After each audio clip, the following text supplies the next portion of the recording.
Vamos esperar, vamos esperar, vamos esperar. Vamos esperar. São parceiros, né? Nossa. E eu? Dando rec, cara. Ó, você viu aqui, ó. Ó, eu tinha um rec. Tá achando que tá muito de lado aí? Tá. Fiquei... O Jorge já vai dar uma cagada. Deixa eu colocar. Deixa ele colocar a câmera, o tripé aqui. Você fica do ladinho, você consegue com o celular. Isso, aí, isso. Eu não gosto de apoiar você, mas sabe que é foda na redação, tá me arrebentando por causa de pegar o perfil da pessoa, entendeu? Tranquilo, tá certo. Ele tá certo, eles estão certos. Então deixa só pra gente alinhar. Eu começo falo do processo tudo e tal, e deixo o mano falar, daí Eu preferia responder perguntas. Doutor, eu acho melhor ele, porque daí ele vai prestar atenção no que o doutor fala, e daí ele vai em cima disso, né? É que são assim, pelo que eu entendi. Oi Marisa, ok? Como é que tá o áudio aí, Marisa? Tudo bem? Beleza com o áudio? Tranquilo? eu disse até pro mano, Beleza? pra deixar pra você, falei, mano, ó, Certeza? Tudo bem aí? da prisão, Olá, bom dia a todos. deveria Tudo ter bem? prisão temporária, prisão preventiva. Só vou levar o microfone até o Catarinhuque aqui para vocês verem se está Ele tudo como certo. pai, qual o sentimento, qual que é o sentimento dele de tudo isso, né? Como o filho morreu. Ele Beleza conversa então, isso Marisa, dele, né? beleza. A parte fria, a parte dele é a parte emocional relacionada ao que, com o sentimento, né, mano? Que a gente conversou. Quem que sabe? Vamos primeiro, mano ou primeiro, Catarina? O que vocês falam? Vamos então, vamos lá, mano. Todo mundo pronto? Só um minutinho. Só se você puder ficar mais diferente aqui pra nós, né? Isso. Quanto tempo? Vamos lá? Mano Prezer falando sobre este momento, mano, falando desse sentimento da perda do filho, mas também sobre a revolta da reta em ser colocada em liberdade. O nosso sentimento, evidentemente, que qualquer pessoa pode avaliar. Basta pensar que você tem um filho que é seu companheiro, seu parceiro, que você lutou durante muitos anos com problemas de toda ordem, como qualquer família tem, e de repente você sabe que o seu filho foi atraído, ele ficou conosco até meia-noite, aí subiu para o seu quarto, aí voltou às 2h da manhã, fez macarrão, jantou e falou para familiar que estava com ele, vou dormir. Às 2h43 ele saiu na portaria do nosso condomínio e não voltou mais. Nós soubemos depois, e eu assisti o vídeo da confissão da criminosa, dizendo que teve um desentendimento, esfaqueou, ele ficou vivo, continuou esfaqueando, não se sabe por quantos minutos ou por quantas horas, que posteriormente ela sozinha pegou, é uma mulher de aproximadamente 50 quilos, pegou um jovem que pesava 110, 120 quilos, colocou num porta-mala de um carro, de uma maneira fria, gelada, levou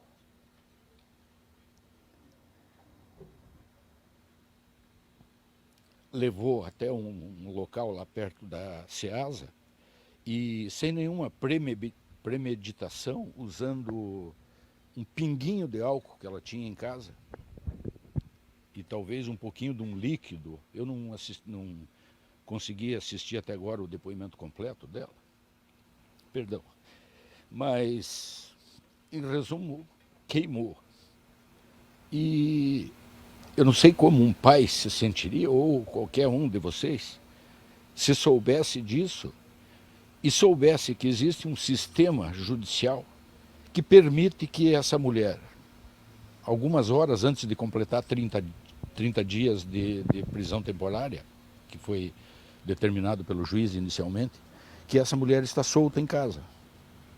Ela foi alegado que ela teria de cuidar de uma filha menor, e como se ela não tivesse pai. E nós ficamos com as mãos amarradas. O que você vai fazer? Você não pode fazer uma crítica à polícia porque eu não tenho conhecimento dos detalhes do inquérito que chegou no promotor. Não se pode abrir uma única palavra do promotor que vai fazer a acusação que está, entre aspas, do nosso lado. Não se pode criticar uma decisão do juiz, que certamente foi uma decisão técnica. Mas que tipo de sistema é esse que permite que uma assassina confessa? O doutor não gosta que eu fale isso, mas um ser humano imundo.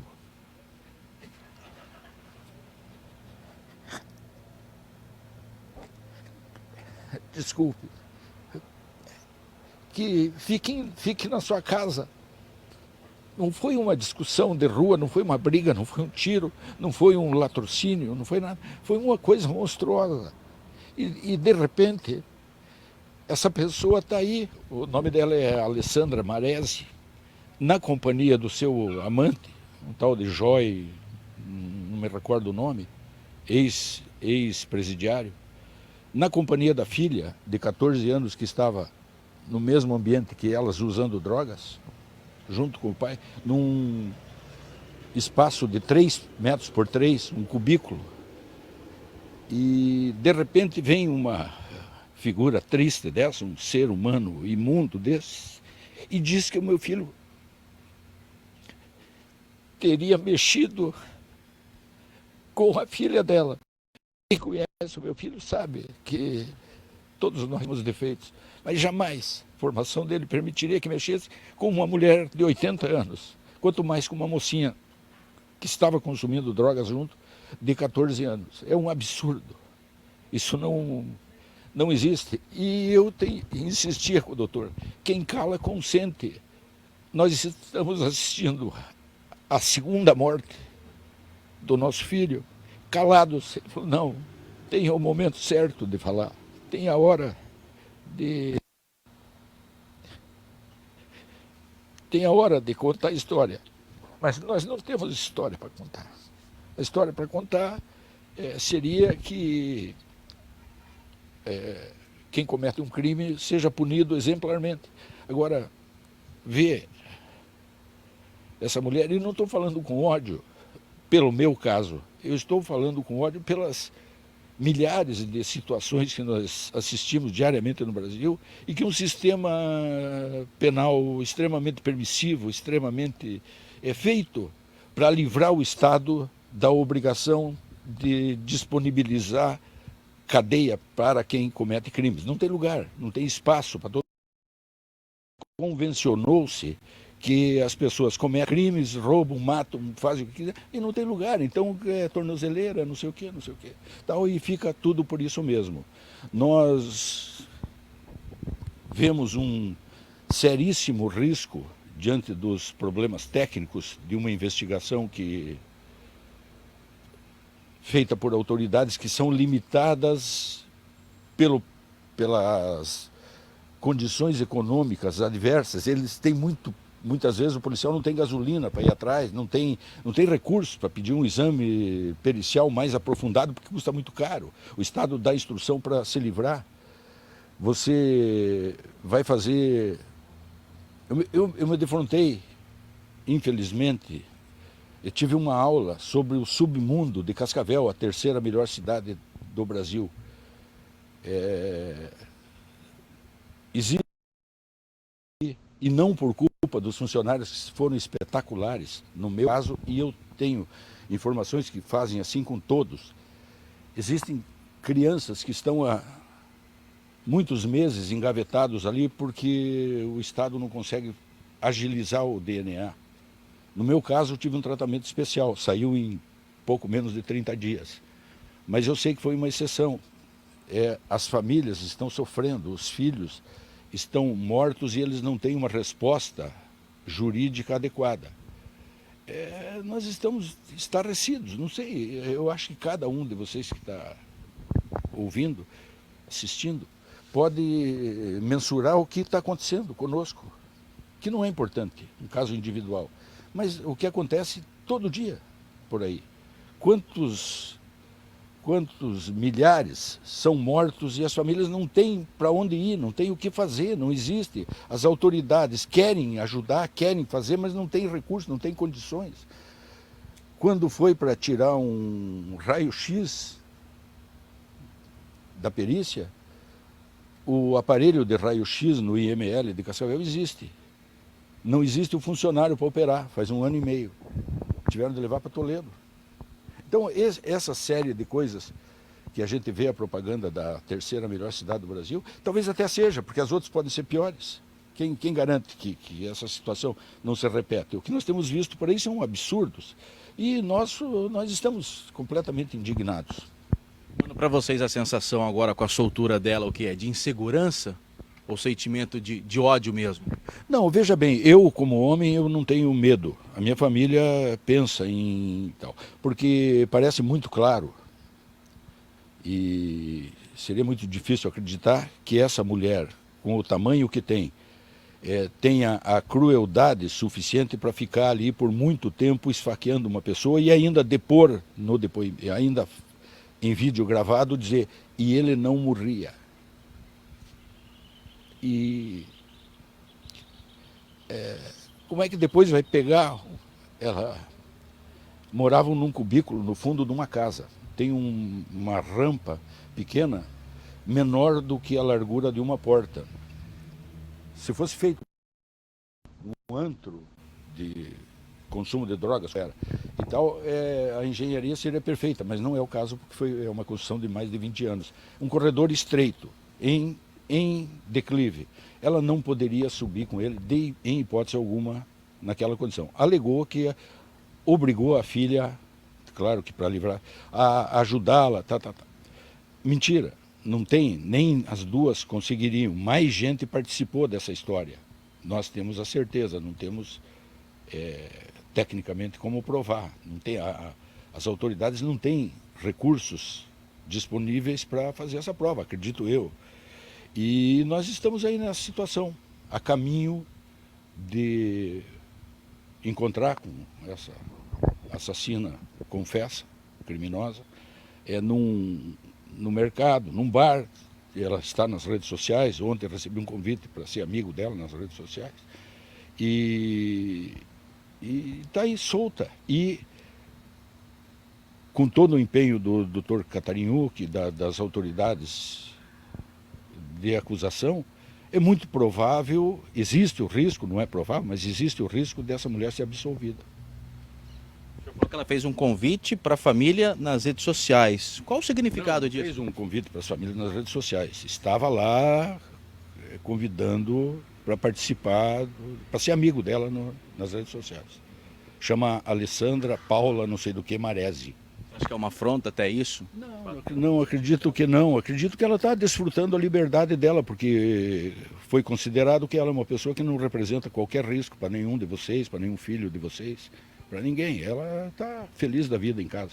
Ô, mano, você comentava sobre o primeiro contato que foi feito com teu filho de madrugada, saiu, mas que chegou a ter o teu conhecimento. Havia algum tipo de relação mais próxima entre teu filho e qualquer uma dessas pessoas envolvidas? O meu filho era solteiro. Ela disse, se não me engano o termo que ela usou, que ela teve um affair com ele. E depois ela, orientada por advogados, ela disse que o Júnior devia para ela 5 mil reais, depois que devia 35 mil, que não sei o que ela queria fazer um estoque lá, não sei do que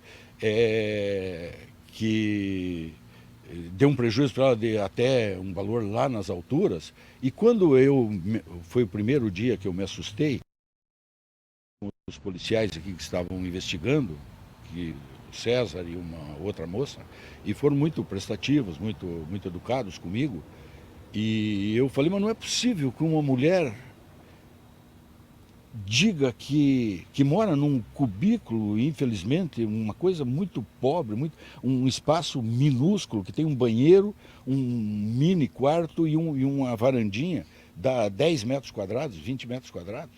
Não é possível que uma mulher dessa diga que o meu filho devia 90 mil reais para ela, ou 80, ou sei lá quanto.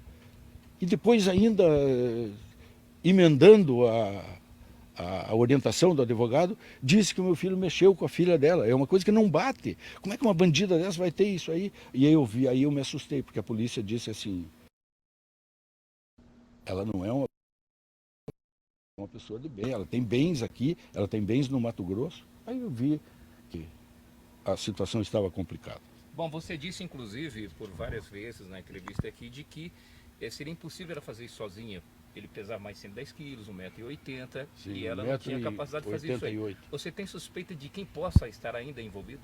Não, nós não temos, sabemos quem estava. Era um tal, o marido dela, um tal de Joy, não sei o que, Joy Mike. Estava um outro rapaz que, doutor aí que sabe do processo, estava a filha dela, essa de 14 anos, e ele foi chamado, consta, eu não assisti essa parte, mas não lembro se foi a polícia que me contou, que ela teria pedido a ele para levar chicletes e chocolate. Aí é muito estranho, porque ele deve um valor para ela, depois é outro valor, depois é outro valor, depois mexeu com a filha dela e de repente ela convida para ir na casa às 2h30 da manhã, junto com o marido, junto com a filha, para levar uns chicletes e para levar um chocolate lá, sei lá o quê. Então é uma história muito mal contada. É evidente que a minha família está com medo. Não se sabe quem está por trás de uma monstruosidade dessa. Porque é muito estranho o fato dela assumir sozinha. Não, fui só eu, sozinho, ninguém me ajudou. Talvez ela esteja com medo. Mano, outra pergunta rapidinho aqui, a gente percebe o seguinte, a motivação do crime não está muito ainda esclarecida. Diante de tudo o que ocorreu, que você relatou até agora, você tem compreensão do qual teria sido o motivo real da morte do teu filho? Não temos a menor ideia. Você não tem como falar uma coisa dessa. Estava bem, estava vivo, alegre, feliz. Foi dormir 2 horas da manhã, depois de jantar. Ele sempre se alimentava tarde e tal, a hora que queria. E, de repente, antes das 8 horas da manhã, nós recebemos notícia. Olha, foi encontrado o seu carro, que estava no meu nome, queimado com o corpo dentro.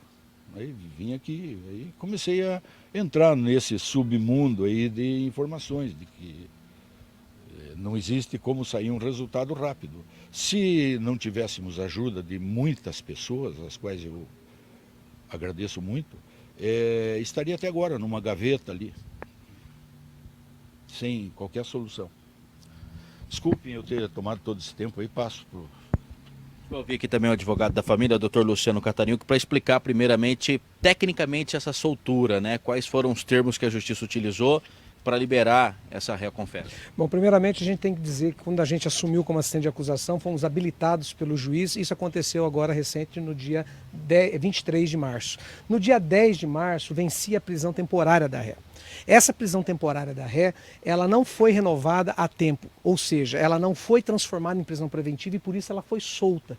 Então, às 18h50 ela foi solta, às 19h30 foi oferecida a denúncia pelo Ministério Público do dia 10, com o pedido de prisão preventiva. Porém, ela já tinha sido solta às 18h50 e no dia 11 o juiz não decretou a prisão preventiva. Pelo contrário, ele determinou a condução coercitiva dela até a delegacia para colocar a tornozeleira eletrônica. Isso criou uma grande sensação de injustiça para a família, porque nós estamos falando, vocês ouviram o seu próprio mano falando, é uma reconfessa fria, calculista, má, não foi um crime comum, um crime gravíssimo, onde além de se matar com riqueza de crueldade, se destrói o corpo com fogo, não permitindo sequer que a família se despeça daquela vítima. Inclusive, estamos até hoje com problemas na questão de liberação para fazer a cremação e tal dos restos mortais. Então, eu estou dizendo isso porque o que nós estamos esperando agora ontem foi despachado pelo juiz e marcou a audiência para o dia 13 de abril. Nós temos várias diligências que foram pedidas pelo Ministério Público junto com a assistência da acusação, entre elas uma reconstituição da cena do crime, ou seja,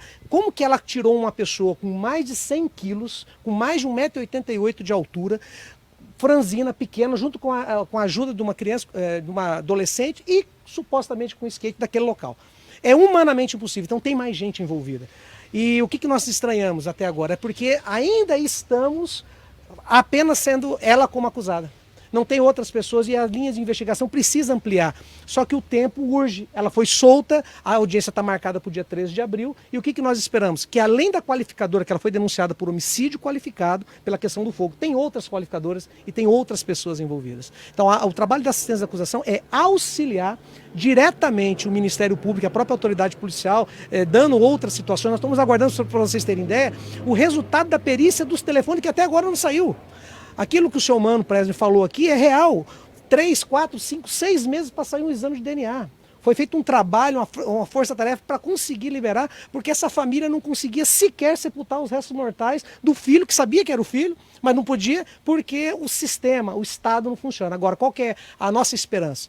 Nós recorremos, né, quando eu falo a acusação, dessa decisão do juiz, dada lá no dia 23, lá no dia 10, em que ele não determinou a prisão dela. Soltou ela com tornozeleira eletrônica para que ele faça no juízo de retratação, isso é um recurso que nós fizemos, ele pode corrigir esse equívoco no juízo de retratação antes desse recurso subir para o tribunal. O que nós queremos? Queremos que ela vá à júri, queremos identificar quem são os outros envolvidos, não é só ela, é impossível ser somente ela. Quero deixar claro isso a toda a imprensa, a comunidade, e o seu Mano sabe disso, é impossível ela ter feito isso sozinha. A motivação do crime é mentirosa, é a segunda morte.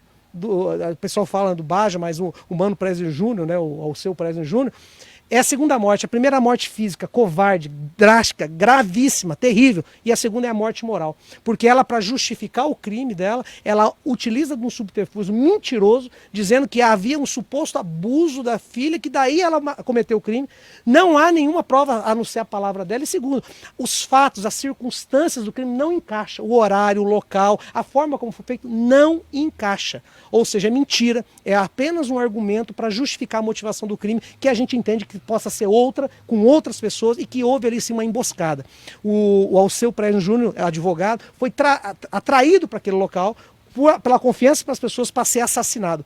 Por uma mulher sozinha, duvido que isso tenha acontecido. E é isso que a gente quer provar durante a instrução processual. Ficou claro nessa instrução processual, durante a investigação também, a participação do companheiro dela, né? Porque a princípio, pelas informações que a gente tem, não há nenhuma investigação mais minuciosa sobre ele. Qual teria sido a participação dele? Por que ele estava na casa naquele momento? São essa obscuridade na investigação, essas coisas, porque demorou um tempo entre o crime e entre a prisão. E esse tempo, e aí a gente conjectura, que foi o período em que se construiu uma versão mentirosa, onde ela assume toda a responsabilidade e isenta todo mundo de responsabilidade. Isso é mentira. Agora, como o Mano falou, será que ela está com medo? Será que ela está sendo ameaçada? Será que ela efetuou as facadas a mando de alguém, junto com alguém? Essa questão do fogo que foi colocado no corpo, como é que foi isso? Quem mais? Tem mais gente. Por isso que nós precisamos aprofundar na instrução, ela ficou em silêncio, ela vinha colaborando com as investigações até ser orientada para o seu advogado e não falar mais nada. Então agora nós esperamos em juízo todas as contradições, todas as falhas que eu falo na questão das mentiras contadas, a gente espera no contraditório e na ampla defesa deles, mas também da acusação, provar que existe mais gente envolvida e que o crime é muito mais grave do que foi denunciado. A prisão temporária ela é por 30 dias, com prorrogação para mais 30 dias. O senhor considera que foi precipitada a decisão da Justiça de soltar ela nesse momento? Eu entendo plenamente, foi um equívoco terrível que o juiz pode consertar agora. Né? No juízo de retratação do recurso em sentido estrito, ele pode rever a decisão dele, determinando a prisão dela.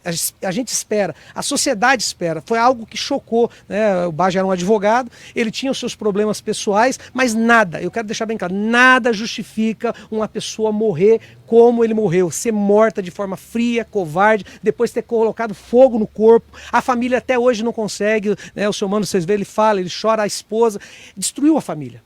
Então é muito grave e o que a gente espera? Espera que lá na frente, daqui a poucos meses, a gente possa levar não somente a Alessandra Maresi, que está denunciada para o Tribunal do Júri, como também identificar quem são as outras pessoas e os motivos reais que levaram à morte do Alceu Presner Júnior. Essa mulher tinha antecedentes criminais? Tinha ficha criminal extensa? Não me recordo. Não me recordo. Ok. Então nós ouvimos então o advogado da família também falando a respeito desse caso que aconteceu no começo do ano aqui na cidade de Cascavel. Ouvimos o pai, também o advogado da família do Alceu Presner Júnior, falando um pouquinho sobre essa investigação e a revolta, né, da família e da defesa com relação à soltura da Reconfessa. Mais informações a respeito desse caso no portal ktv.com.